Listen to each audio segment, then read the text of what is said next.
All right, next on the program here on RT, to the International Criminal Court we go, where amid the body's charges against the former president of the Philippines, Rodrigo Duterte, 18 whistleblowers have come forward documenting a massive trove of cash payments being made in secret. A Philippine lawyer has presented a sworn affidavit from 18 former armed services personnel of the Philippines who provided security amid the criminal investigation into President Duterte. The sworn testimony tracks bribes to foreign investigators with suitcases of cash covertly handed to them. As a reminder, Rodrigo Duterte was arrested a year ago upon his arrival to Hong Kong and transferred to The Hague. He's accused of crimes against humanity during his war on drugs between 2011 and 2019. Well, let's get down to the crux of the issue here. Crossing live now to attorney Levy Baligod, who presented a sworn affidavit from 18 current and former Philippine Armed Service personnel tied to this case in question. This is very intriguing. Mr. Baligod, good afternoon and welcome to the program on RT International. Yes, good afternoon, Mr. Rory Sochet, and good afternoon as well to all your viewers.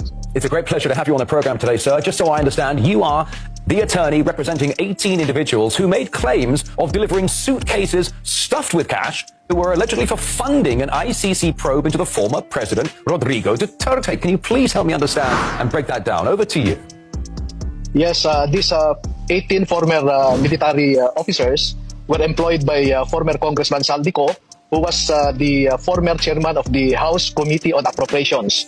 And they were involved in the delivery of cash on several occasions to Mr. Trillanes, who was in charge with liaisoning with the ICC investigators here in the Philippines. So they know that large amount of money was delivered to Mr. Trillanes to support his collaboration with the ICC investigators here in the Philippines. So this sounds like good old-fashioned bribery, if I'm not mistaken. So if I understand this ICC or this official working for the ICC probe was accepting suitcases of cash to further his probe into his how he wanted it to work out. Help me understand this.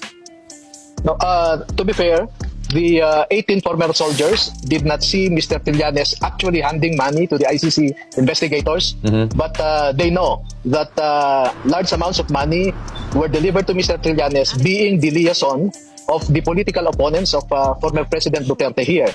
And then they also saw, being the security detail to the ICC investigators, that they only interviewed witnesses that were brought to them by Mr. Trillanes, and therefore it is a fair conclusion that there was no bona fide investigation that was conducted here. All their expenses, hotel accommodations, travel expenses, including the use of private vehicles owned by politicians who are publicly known as opponents of Mr. Duterte, were used by the ICC investigators. And we know that being investigators, they should not only be impartial, but should also appear to be impartial. Yeah. But that did not happen here in the Philippines. All right, so if I'm getting this correct, some of this money is coming from former political opponents of Rodrigo Duterte. They want to make sure the ICC probe hammers down on Duterte and essentially gets him out of the political picture. But after these accusations came to light, Mr. Baligod, the ICC made a statement saying it operates independently and that it is exclusively funded through the court's approved budget. What is your response to that, please? Yes, that is the correct policy, that they should be independent. But that did not happen here in the Philippines. Yeah. They were wined and dined here. So how can they be neutral or impartial if they were hosted by known political opponents of the former president? I see. You know, gosh, you get into politics, it gets so dirty so quickly.